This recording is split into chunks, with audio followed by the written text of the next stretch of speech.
برادران اسلام، میں نے آپ کے سامنے قرآن مجید فرقان حمید کی ایک آیت مبارکہ اور ایک حدیث مبارکہ تلاوت کی ہے۔ آج کا جمعۃ المبارک کا جو عنوان ہے وہ مسائل و مشکلات اور ان کا حل، ان کا علاج۔ اللہ تبارک و تعالیٰ کی ذات نے دنیا کے اندر انسان کو بھیجا ہے، اور ساتھ ساتھ اللہ تبارک و تعالیٰ کی ذات نے انسان کو اس دنیا میں رہنے کے اصول بھی بتائے ہیں کہ اس نے کس طرح کے زندگی گزارنی ہے، اور اس زندگی میں اس کے ساتھ اتار چڑھاؤ، کبھی غم کبھی خوشی، یہ آتے رہیں گے۔ خوشی کا جب عالم ہو تو خوشی کس قسم کی ہونی چاہیے، اگر غم کا عالم ہے تو غم میں کون سی کیفیت ہونی چاہیے، کہ اللہ تبارک و تعالیٰ کی ذات نے انسان کو یہ اصول سکھلائے ہیں۔ دنیا کے اندر مصائب اور مشکلات انسان کی زندگی کا ایک حصہ ہیں، لیکن ان کو اتنا زیادہ اس مصیبت کو، اس پریشانی کو اتنا زیادہ اپنے سر کے اوپر سوار کر لینا کہ جس کی وجہ سے انسان نہ امیدیوں پہ، مایوسیوں پہ اور اللہ تبارک و تعالیٰ کی ذات کے اوپر گلے شکووں پہ چلا جائے، تو یہ بالکل غلط ہے۔ جس طریقے پر یہ دنیا ہی ہے عارضی، اس دنیا میں کسی نے رہنا ہی نہیں ہے، بلکہ اس دنیا نے جب نہیں رہنا تو اس دنیا کے اندر خوشی بھی عارضی اور دنیا کا غم بھی عارضی۔ یہ ایک حقیقت ہے کہ جب اس دنیا نے نہیں رہنا تو اس دنیا کے اوپر آئی ہوئی مصیبت میں کہاں رہنا ہے۔ اس لیے ہماری خوشی بھی قرآن اور سنت کے مطابق ہو، ہمارا غم بھی قرآن اور سنت کے مطابق ہو۔ ہم تب جا کر صحیح معنوں کے اندر مسلمان مومن کہلائیں گے جب ہمارا اٹھنا بیٹھنا، ہمارا چلنا پھرنا وہ قرآن اور سنت کے مطابق ہوگا۔ دنیا کے اوپر مصیبت ہمارے ذہن میں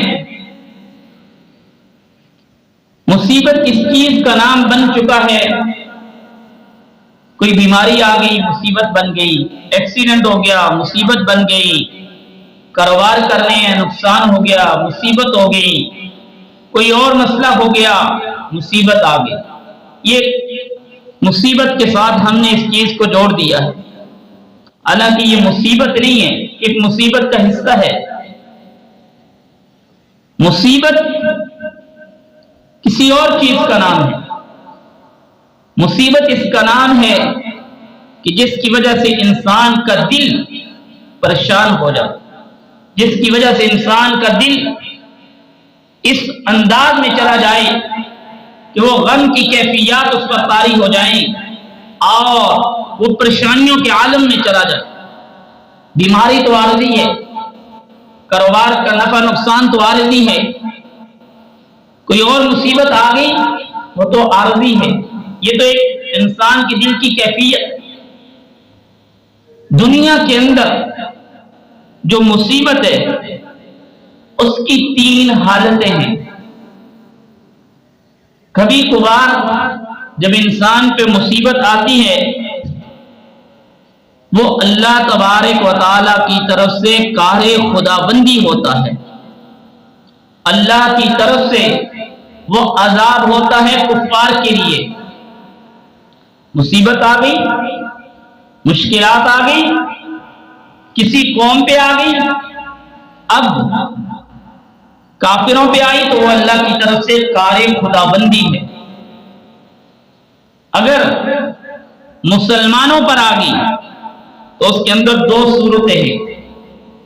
آیا وہ مسلمان اس بستی کے رہنے والے اچھے ہیں یا برے ہیں؟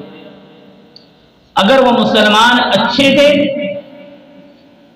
تو اس بستی کے رہنے والے نیک لوگ تھے، ان پہ مصیبت آ گئی، کوئی بھی مسئلہ آ گیا تو وہ ان کے رفع درجات کی بلندی کا ذریعہ بنے گی۔ وہ مصیبت ان کے لیے ان کے درجات کی بلندی کا ذریعہ بنے گی۔ اگر وہ بستی کے رہنے والے وہ لوگ گناہگار تھے، وہ گناہوں میں مبتلا تھے، تو وہ مصیبت اور وہ پریشانی ان لوگوں کے لیے ان گناہوں کا کفارہ بن جائے گا کہ اللہ تبارک و تعالیٰ کی ذات اس مصیبت کی وجہ سے، وہ جو انسان سے گناہ ہوئے ہیں، وہ جو اس کے سے اللہ کی نافرمانیاں ہوئی ہیں، اس کے ذریعے اللہ تبارک و تعالیٰ اس مصیبت کے ذریعے اس انسان کے گناہوں کو معاف کر دے گا۔ یہ ہے مصیبت۔ اور انبیاء علیہ الصلوۃ والسلام پہ جو آزمائشیں اور امتحانات آتے تھے، اور سب سے زیادہ امتحان اور آزمائشیں وہ انبیاء علیہ الصلوۃ والسلام پہ آئیں۔ اشد بلاء الانبیاء ثم الامثل فالامثل، سب سے زیادہ آزمائشیں وہ انبیاء علیہ الصلوۃ والسلام پہ آئیں، پھر جو جتنا انبیاء علیہ الصلوۃ والسلام کے قریب تھا ان پر۔ ہمیشہ آزمائش، امتحان اس کا لیا جاتا ہے جو انسان کسی کا محبوب ہوتا ہے، اور انبیاء علیہ الصلوۃ والسلام اللہ کے محبوب ہوتے ہیں، تو اللہ تبارک و تعالیٰ کی ذات ان کا امتحان لیتے، اور اس امتحان اور اس آزمائش میں اللہ تبارک و تعالیٰ کی طرف نسبت کرتے ہیں کہ یہ جو کچھ بھی ہے یہ من جانب اللہ ہے، یہ اللہ تبارک و تعالیٰ کی طرف سے ہے۔ جب انسان اللہ تبارک و تعالیٰ کی طرف ہر چیز کی نسبت کرتا ہے کہ یہ میری غم، یہ جو ابھی آیا ہے یہ اللہ کی طرف سے ہے، یہ جو خوشی مجھے ملی ہے یہ اللہ کی طرف سے ہے، پھر اللہ تبارک و تعالیٰ کے اس شکر اور صبر کی وجہ سے اللہ تبارک و تعالیٰ کی ذات اس انسان کے درجات کو بلند کرتے ہیں۔ خوشی بھی اللہ کی طرف سے، غم بھی اللہ کی طرف سے، وہ کوئی بھی خوشی ہو۔ اور دنیا کے اندر مصائب کا آ جانا، مصائب دو قسم کے ہیں، مشکل دو قسم کی ہے۔ مصیبت کا مطلب ایک ہے مصیبت بے اختیاری، ایک ہے اختیاری۔ مصیبت اختیاری کا کیا مطلب؟ ایک انسان خود بیمار ہے، یہ اس کے اختیار میں ہے کہ وہ جائے ڈاکٹر کے پاس جا کر دوائی لے، اور دوائی لے کر آیا اس کو کھائے، استعمال کرے، جس چیز کا اس نے بولا وہ کھائے، جس سے منع کیا رک جائے، یہ اس کے اختیار میں تھا۔ لیکن یہ کہتا ہے کہ نہیں، اب میں نہیں جاؤں گا، یہ دوائی میں استعمال نہیں کروں گا، میں ڈاکٹر کے پاس جانے کے لیے تیار نہیں ہوں۔ یہ جو اس کے مصیبت آئی ہوئی ہے یہ اس کے اختیار میں ہے، اور یہ جان بوجھ کے لاپرواہی کر رہا ہے، اور یہ جو جان بوجھ کے کوتاہیاں کر رہا ہے یہ تو اس کے اختیار میں، اور وہ اس کے اندر خود مبتلا ہے۔ ایک ہے مصیبت بے اختیاری، جس کا انسان کے وجود کے اندر اس کو روکنے کی کوئی طاقت موجود نہیں ہے، جیسے موت، ہنستا مسکراتا گھر، پتہ ہی نہیں چلتا گھر سے کوئی ایک فرد اٹھ جاتا ہے، یہ بھی اختیاری چیز ہے۔ ہنستے مسکراتے چہروں پہ ایک ہی دم میں غم مبتلا ہو جاتا ہے، یہ بھی اختیاری ہے۔ اس کی وجہ کہ انسان موت کو کبھی روک نہیں سکتا ہے، ہم جتنی تدبیر کر لیں تدبیر بے تقدیر غالب آ جاتی ہے، ہم جتنے اسباب اختیار کر لیں اگر مسبب الاسباب ہم سے اس کی رضا کچھ ہے تو ہم اس کے سامنے بے بس ہیں۔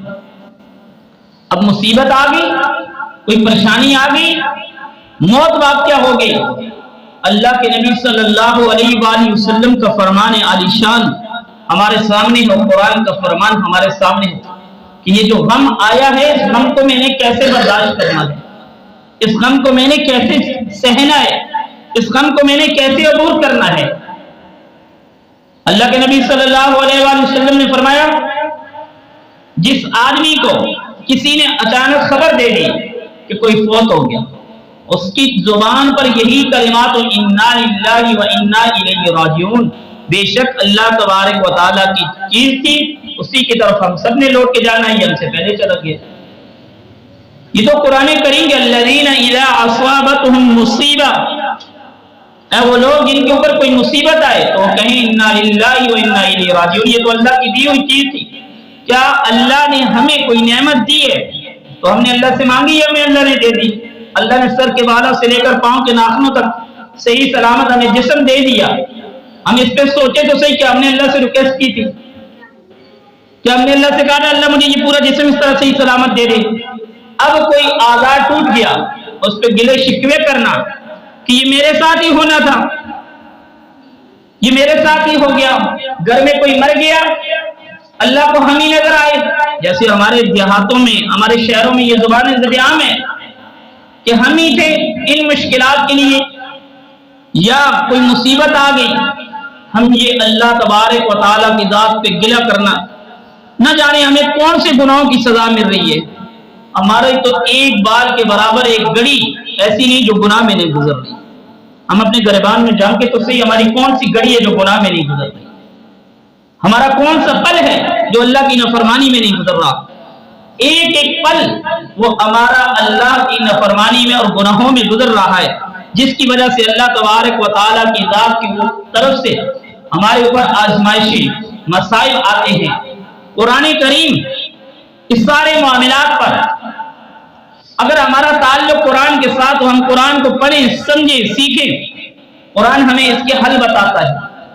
اللہ تبارک و تعالیٰ فرماتے ہیں ان اللہ لا یظلم الناس شیئا ولکن الناس انفسهم یظلمون، اللہ کسی کے اوپر ایک ذرہ کے برابر شیء کے برابر بھی ظلم نہیں کرتا ہے، لیکن لوگ اپنی جانوں پہ خود ظلم کرتے ہیں۔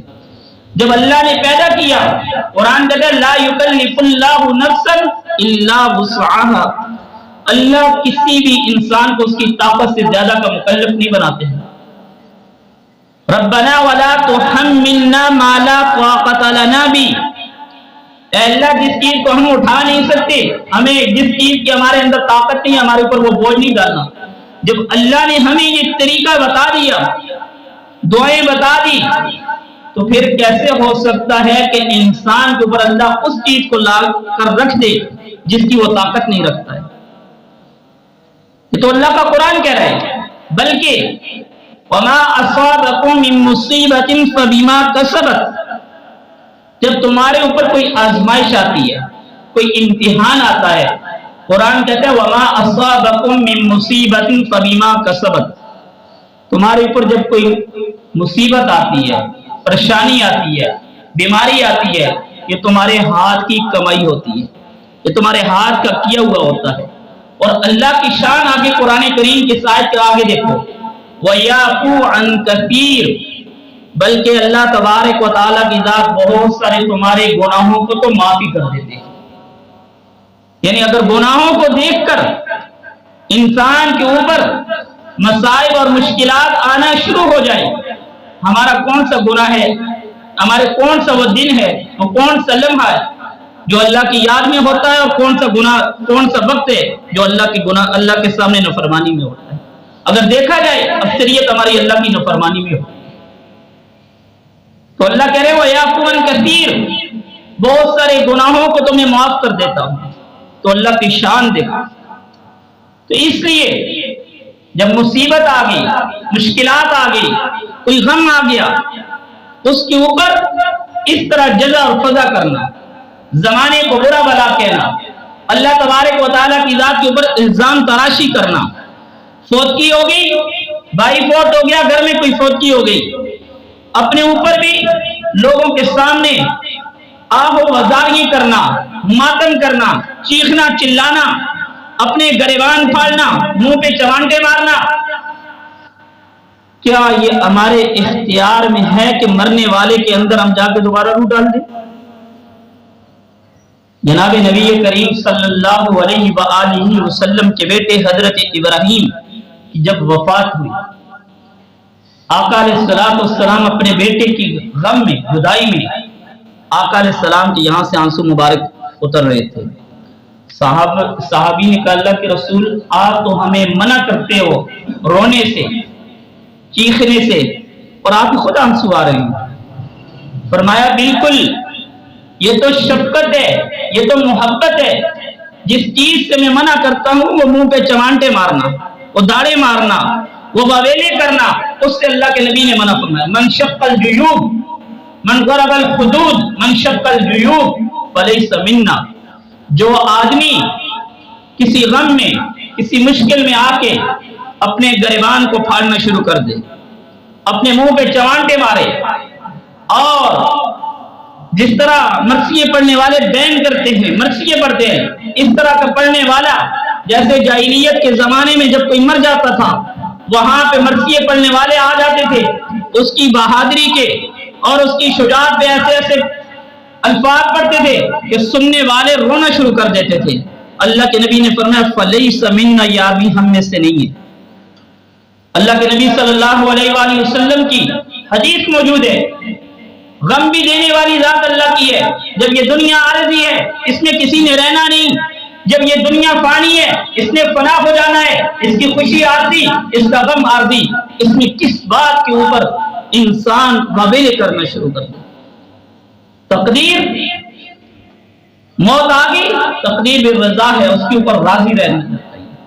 یہ نہیں کہ اس کو دل پہ اتنا رکھ لیا کہ اللہ کی یاد سے انسان غافل ہو جائے، بلکہ اللہ تبارک و تعالی آخر میں بات ختم کرنے کے لیے جناب نبی کریم صلی اللہ علیہ وآلہ وسلم کے صحابی حضرت معاذ بن جبل رضی اللہ تعالیٰ عنہ کے نام ایک خط بھیجا۔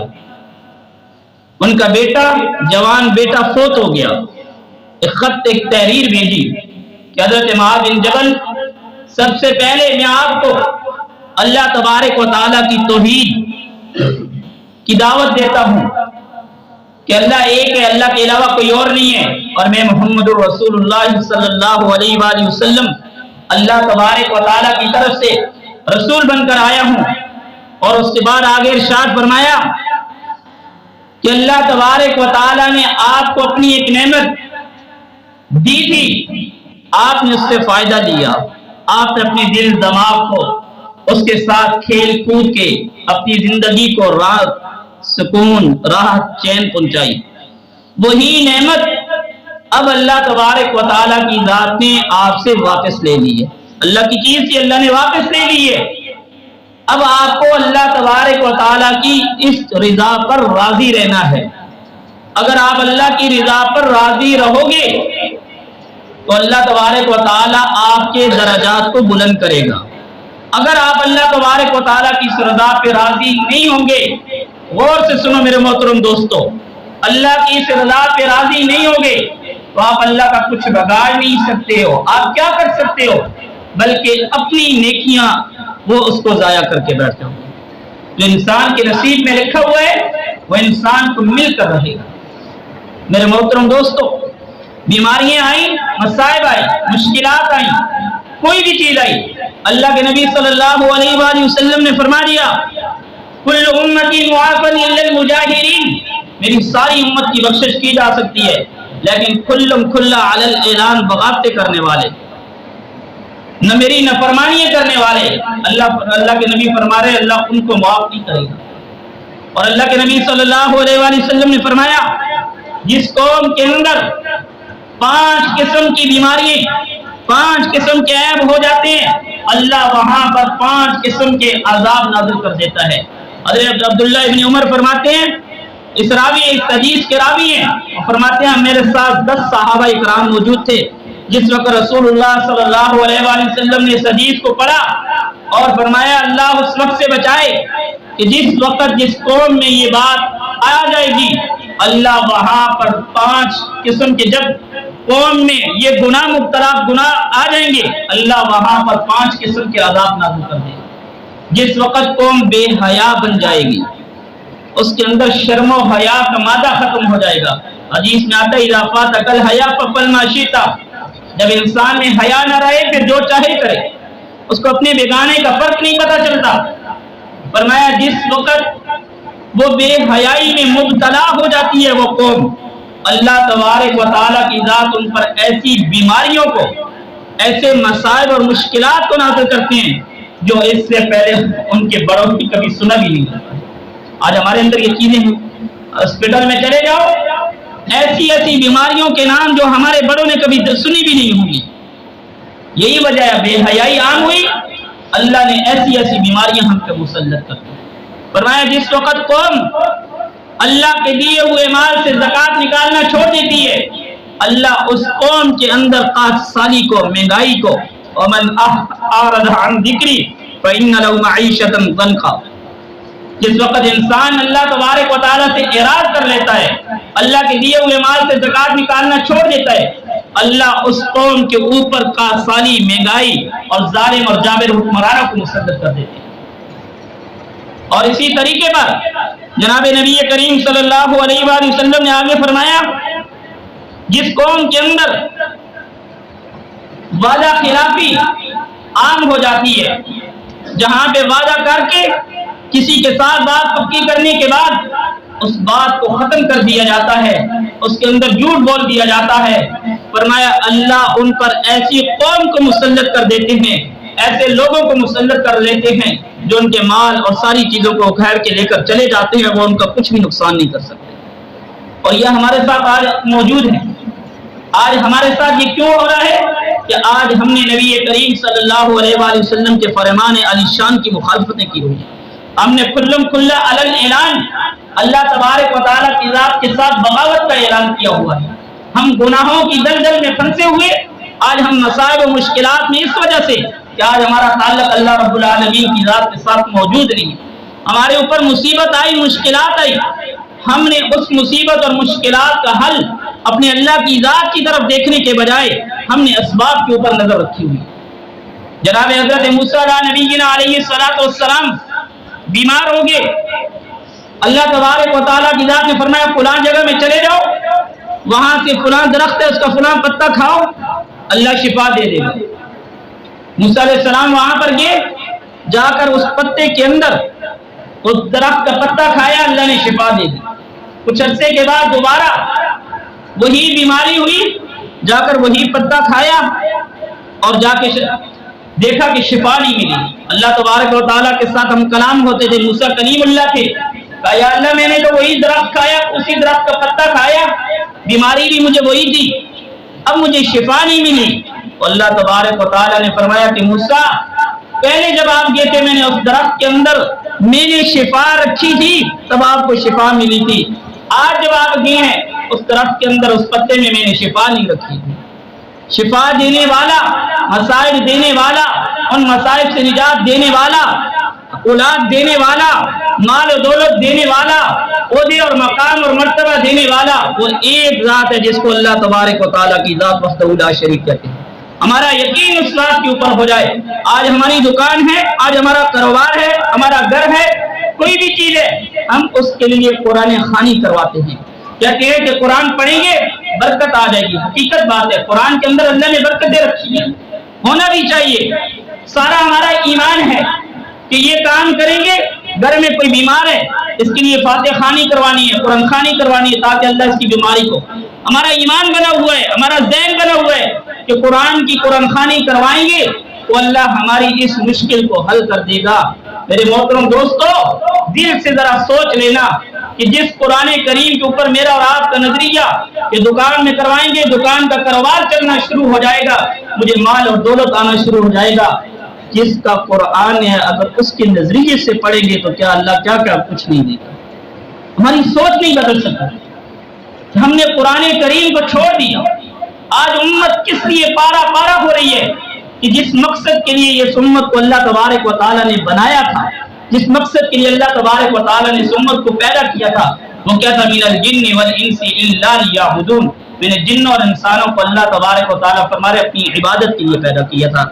یہ ساری عبادتیں، یہ سارا کچھ، دنیا کے جتنے بھی میوجات، اس دنیا کی جتنی بھی نعمتیں ہیں، اللہ فرماتے ہیں یہ میں نے انسان آپ کے لیے پیدا کی ہیں، کہ دنیا کے عیش و عشرت یہ میں نے آپ کے لیے پیدا کی ہے. تجھے جو بھی نعمت ملتی ہے سب کچھ میں نے آپ کے لیے پیدا کیا، لیکن تجھے میں نے اپنی عبادت کے لیے پیدا کیا ہے. اللہ تبارک و تعالیٰ سے دعا ہے کہ اللہ تبارک و تعالیٰ ہم سب کو ان باتوں پر عمل کی توفیق عطا فرمائے. وآخر دعوانا ان الحمدللہ.